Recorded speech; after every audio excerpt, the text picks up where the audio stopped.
कौन बनेगा नेता। नगर निगम के चुनाव पास आने वाले थे। पूरे कानपुर शहर में टिकट को लेकर मारामारी शुरू थी, लेकिन सबसे ज्यादा चर्चा में वार्ड नंबर 40 की सीट थी। वो इसलिए क्योंकि इस बार वहां की सीट महिला के लिए आरक्षित थी। अब सवाल ये था कि चुनाव लड़ेगा कौन। इससे पहले ठाकुर साहब वहां से पार्षद थे और इस बार उन्होंने अपनी पत्नी सीमा ठाकुर को टिकट दिलवाई और ठाकुर साहब की शान के कारण सीमा जी ने 20,000 वोटों से चुनाव जीत लिया। अरे बधाई हो सीमा भाभी, अब तो आप वार्ड की पार्षद बन गई हैं।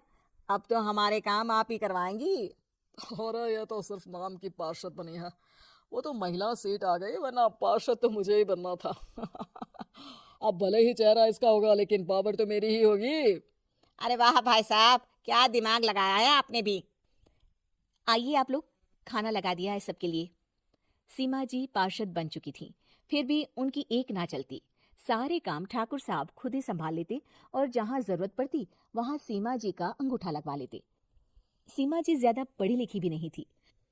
एक दिन ठाकुर साहब और सीमा एक प्रोग्राम में जाते हैं। अरे ठाकुर साहब, आप आ गए। ओहो, पार्षद मैडम भी आ गई है। स्वागत है आप दोनों का। लगता है हमारे पार्षद फंड का सही इस्तेमाल हो रहा है। चलिए अब उद्घाटन करते हैं। ये लीजिए ठाकुर साहब कैची, आप ही सबसे पहले प्रवेश कीजिए। सब लोग आगे निकल जाते हैं और सीमा जी पार्षद होने के बावजूद भी पीछे खड़ी रह जाती हैं। वो देखती हैं कि वेलकम बोर्ड पर उनका नाम है, लेकिन महिला होने के कारण कोई उनका सम्मान नहीं कर रहा। अगले दिन एक आदमी उनके घर आता है। अरे ठाकुर साहब नमस्कार। कल ना हम नोटिस किए कि हमारा घर तो अवैध है और नगर निगम वाले उसे तोड़ने आ रहे हैं। अरे कुछ कीजिए ना ठाकुर साहब। देखो भाई, मैं तो ज्यादा कुछ कर नहीं सकता, पर अगर तुम सबकी जेब गर्म कर दो तो कुछ हो सकता है। कुल मिलाकर 4 लाख लगेंगे। अरे 4 लाख ठाकुर साहब? अरे भाई, मैं अपने लिए नहीं मांग रहा हूँ। दरोगा है, इंजीनियर बाबू है, बड़े साहब है, सबको देना पड़ता है ना थोड़ा थोड़ा। बोलो है मंजूर? तभी वहां अचानक सीमा जी आ जाती हैं। अरे ये आप क्या कर रहे हैं? पहले इन्हीं लोगों से तो आपने वोट मांगे, अब इनसे ही पैसे ले रहे हो। अरे चुप रहो तुम, तुम्हारा काम है सिर्फ अंगूठा लगाना, तुम वही किया करो। मुझे दूसरे काम तुम मत सिखाओ, समझी? और तुम ना जाओ, अब पैसे लेकर आओ, वरना जेसीबी किसी भी वक्त आती होगी। सब कुछ ऐसे ही चलते रहता है। एक दिन सीमा जी और ठाकुर साहब को एक लोकल मीटिंग में बुलाया जाता है। वहां पर कई और अधिकारी लोग भी मौजूद रहते हैं। अब मैं चाहूंगा कि ठाकुर साहब हमारे बीच 2 शब्द कहें। मेरे प्यारे भाइयों और बहनों, आज मेरा सौभाग्य है कि मैं आप सबकी सेवा दिन रात कर पा रहा हूँ। आपने मेरी पत्नी को भारी मतों से जिताया है, इसलिए मैं आप सभी का शुक्रगुजार हूँ। मैं आप सबसे वादा करता हूँ कि हमेशा की तरह हमारे वार्ड में किसी को कोई तकलीफ नहीं आने दूंगा। सभी लोग तालियां बजाने लगते हैं।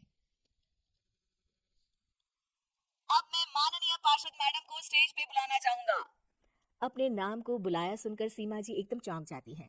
उन्हें बिल्कुल उम्मीद नहीं थी कि इतनी बड़ी जगह उन्हें मंच पर बुलाया जाएगा। जैसे तैसे वो मंच पर चढ़ती हैं। ऊपर जाते ही सीमा जी को सारी पुरानी बातें याद आ जाती हैं कि किस तरह उनके पति उन्हें कभी भी आगे बढ़ने नहीं देते और उनके नाम से गलत काम करते हैं। वो बोलने लगती हैं, मैं आपके वार्ड की पार्षद सीमा हूँ। आप में से बहुत कम लोग ही मुझे जानते होंगे, क्योंकि इससे पहले मुझे कभी ऐसा मौका ही नहीं मिला। सारे मौके मेरे पार्षद पति यानी आपके ठाकुर साहब ही लेते रहे, लेकिन आज ये मौका मुझे मिला है, तो मैं इसे ऐसे ही नहीं जाने दूंगी। मैं आपको ये बताना चाहती हूँ कि आपके ठाकुर साहब मेरे नाम की आड़ में गैर कानूनी काम करते हैं, जिस पर अंगूठों के निशान मेरे होते थे। इसीलिए मैं अपनी गलती मानती हूँ और आज अपने पद से इस्तीफा देती हूँ, ताकि आगे से कोई गलत काम ना हो पाए।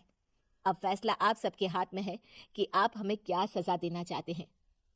सीमा जी की बातें सुनकर ठाकुर साहब के चेहरे का रंग उड़ जाता है और वो शर्म से मुंह नीचा करके वहां से चले जाते हैं और पद से इस्तीफा देकर ही सही सीमा जी अपने आप में आत्मविश्वास महसूस करती हैं।